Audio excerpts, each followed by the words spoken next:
Well, it's a tedious job, but somebody's got to do it. Let's talk about plant maintenance.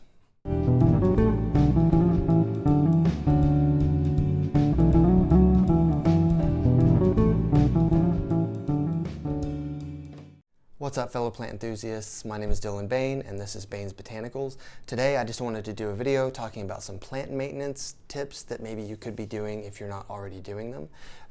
These are just a few little things that can really increase the health of your plant and the aesthetic beauty of them so that they look their best. The first thing, a lot of people already do this, but pruning.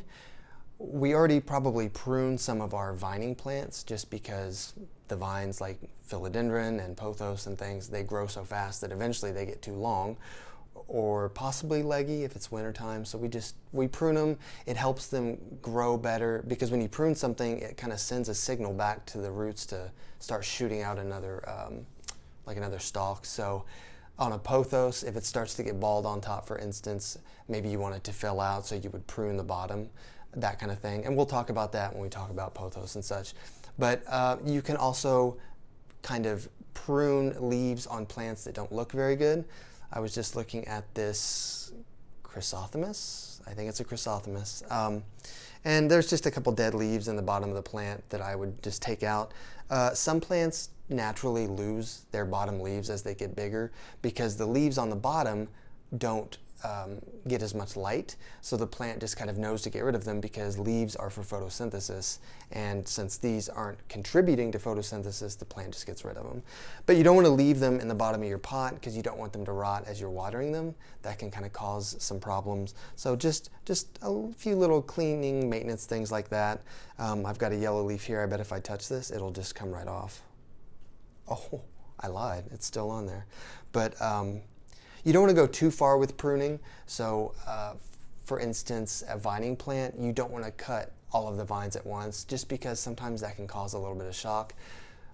Things like pothos are pretty resilient, but something like this, that leaf that I tried to pull off, if it didn't come right off, then maybe the plant's not ready to get rid of it, even though it's not the most attractive thing.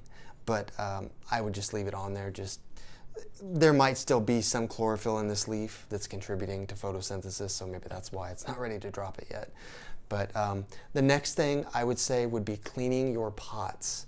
If you look at the pot on this, it actually has some white on it.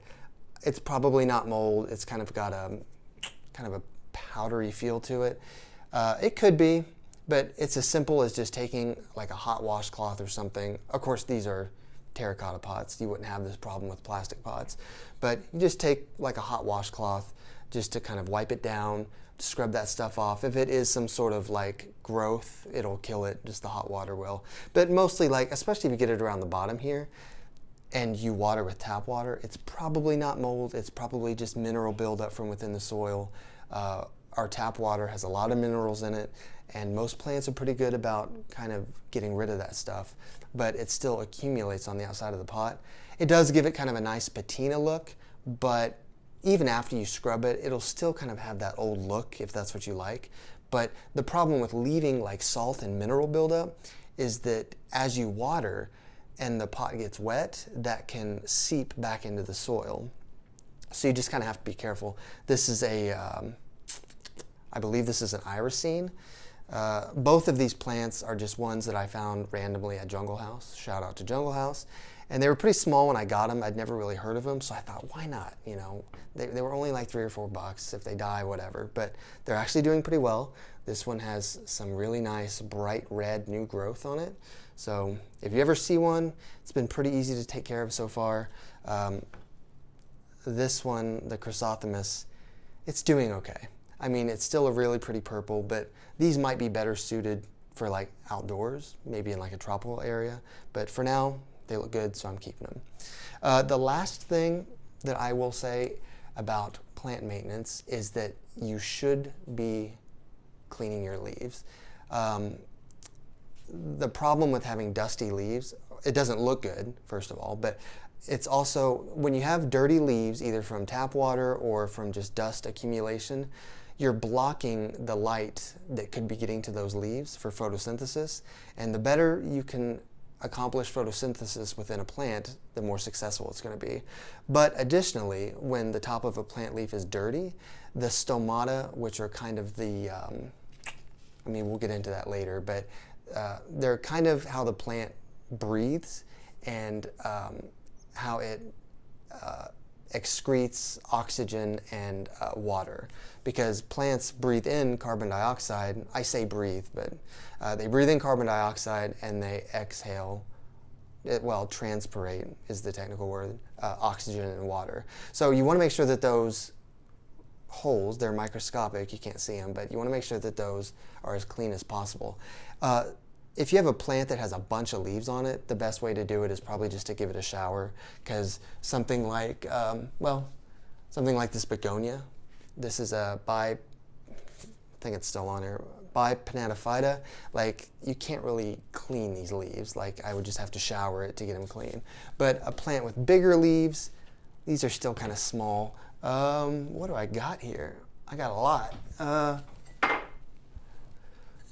Something like this.